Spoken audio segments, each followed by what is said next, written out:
Eh bien, je commence le troisième volet de notre soirée d'études et de réflexion du mardi 14 octobre, qui conduit d'ailleurs au mercredi, très insensiblement.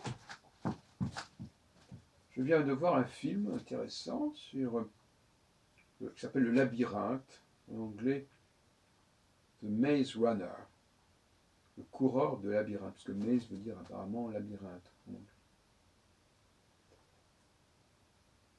Et c'est un film qui nous parle quelque part de la question des chefs.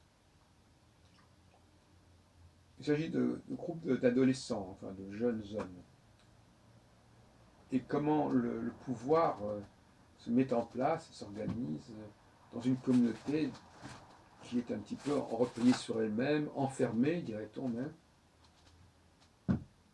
C'est intéressant, parce qu'effectivement, on voit des rivalités et des prises de pouvoir dans ce film, au sein d'une communauté, on pourrait dire de prisonniers ou de cobayes, enfin bon, pas.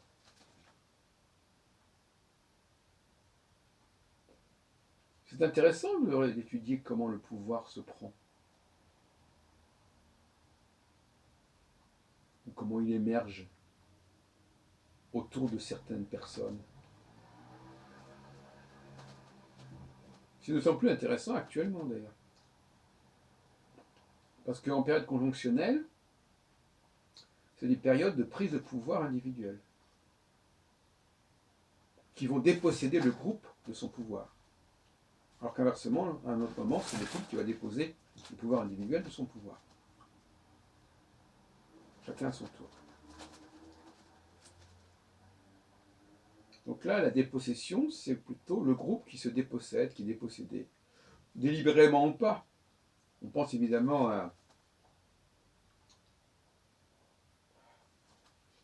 l'avènement de Napoléon Ier ou de Napoléon III.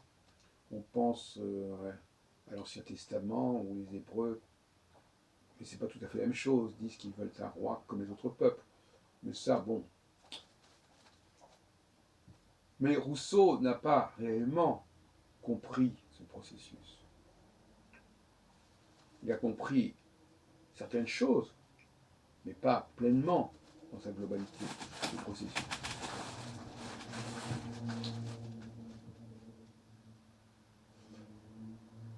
Il y a un moment, donc on va dire qu'on parle de la dépossession, n'est-ce pas? Tout pouvoir implique une possession ou une dépossession.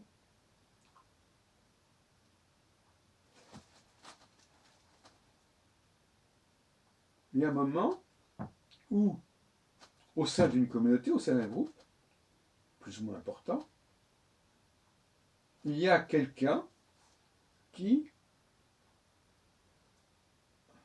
a une approche globale du groupe. C'est-à-dire que tout le monde dans le groupe se retrouve en lui, sans que rien ne lui échappe, qu'il ait une sorte de totalité, et qu'il est en écho, il est en phase avec chaque membre du groupe. Il a su établir avec chaque membre du groupe une certaine forme de complicité, d'empathie. Ce qui veut dire qu'il a une personnalité extrêmement riche, extrêmement diversifiée, qui va convenir à des gens extrêmement différents, mais qui vont se retrouver en lui.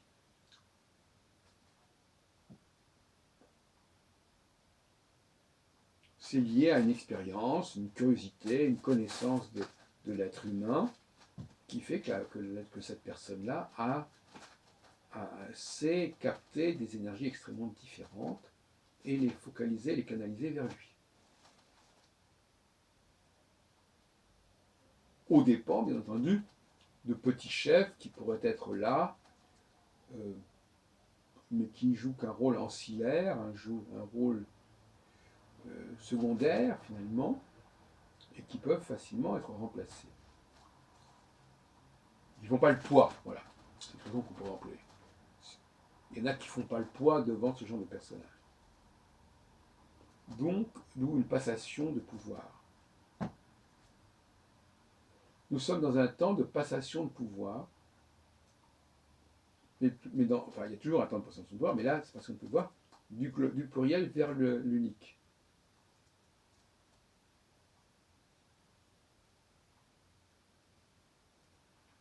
Et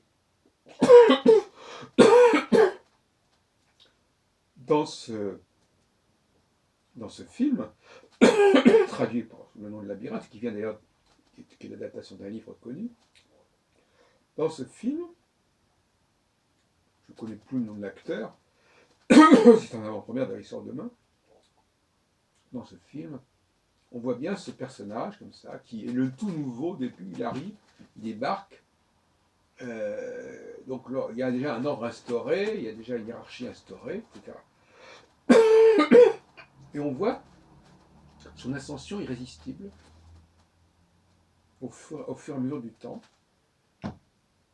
Il parvient à sortir le groupe d'une certaine de léthargie, de procrastination.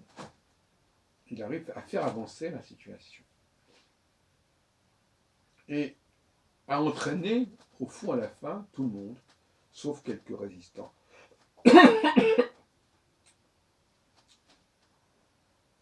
Qui ne refusent, qui résistent à son charme.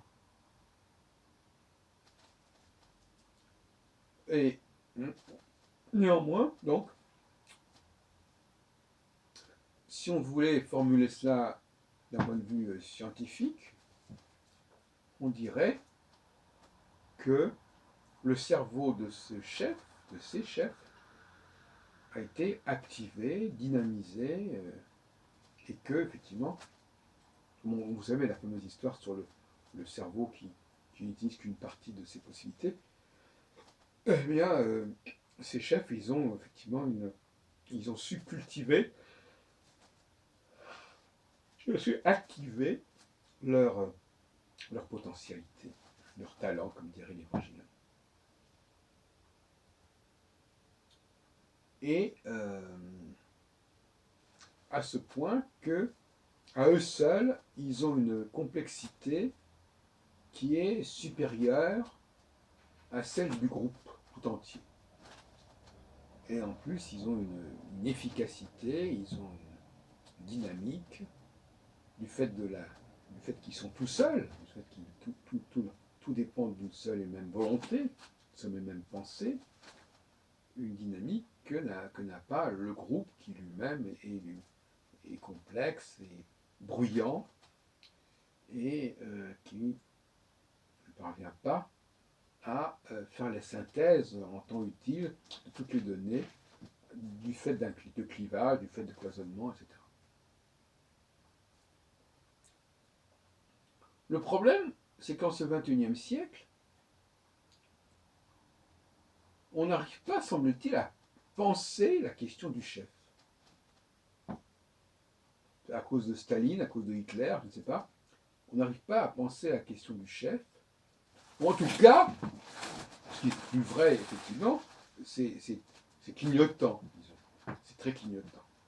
Et ça, c'est tout à fait cyclique. Effectivement, le chef n'est pas en pleine possession de ses moyens indéfiniment.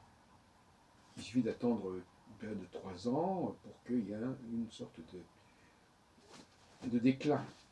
Provisoire, mais déclin quand même.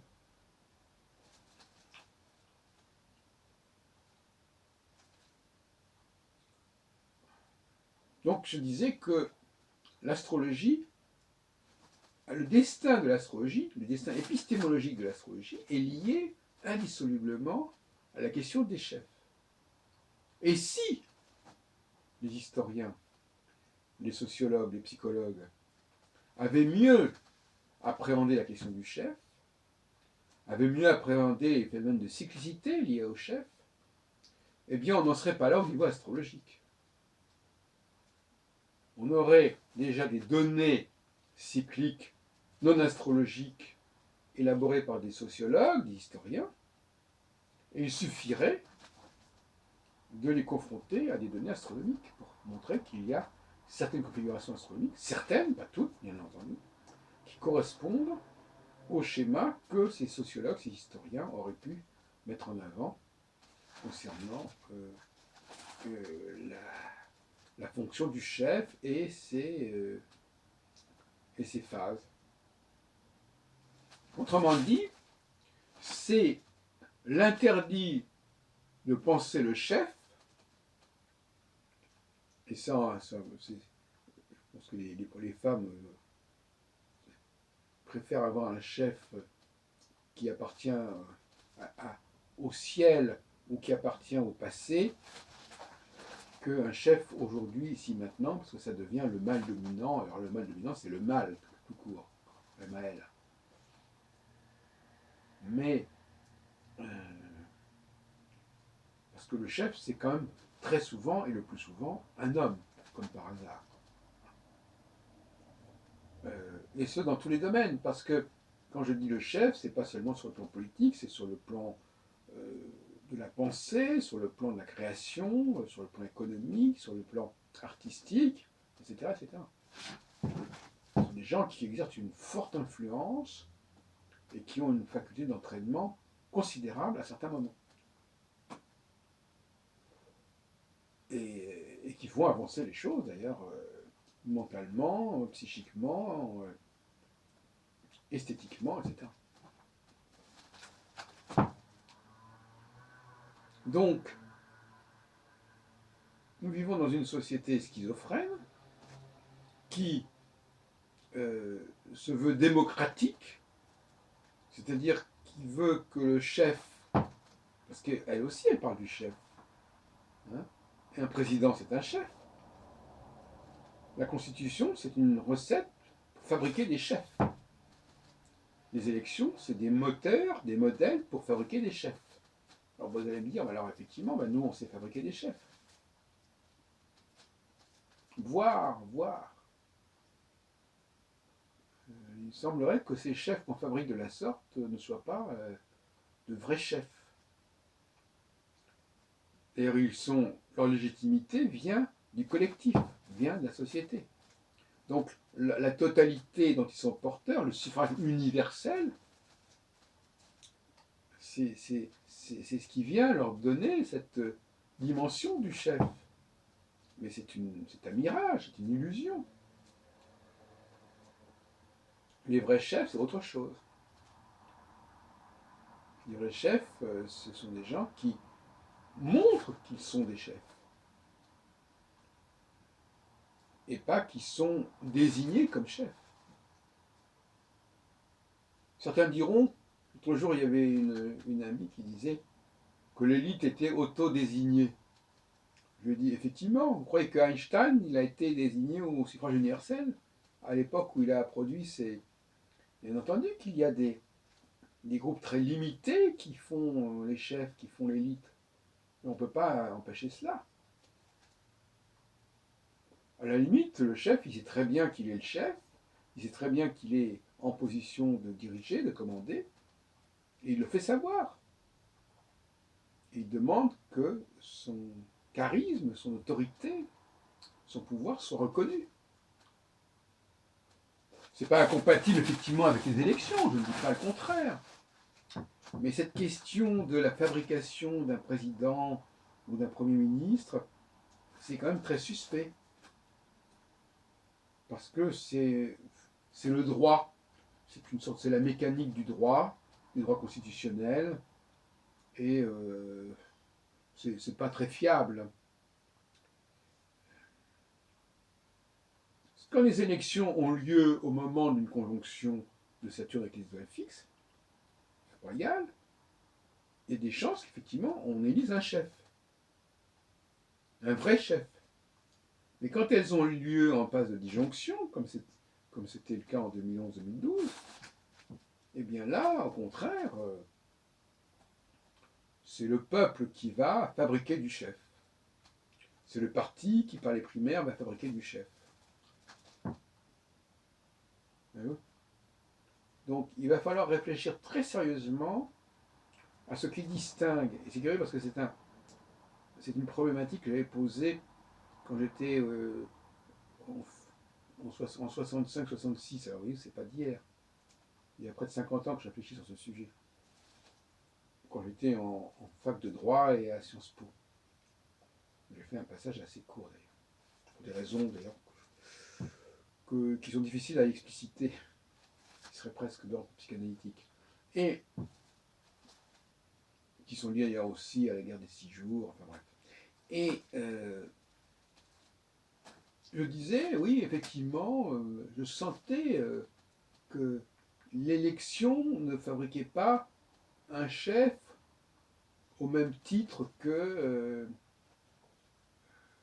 les événements, la guerre, les épreuves qu'il faut régler. Il y a des chefs qui font leurs preuves et des chefs qui sont élus. Et que, qu'on le veuille ou non, ces deux catégories de chefs, il va falloir apprendre à les différencier. Voilà. Et c'est à ce prix-là qu'on arrivera vraiment à comprendre ce qu'est l'astrologie.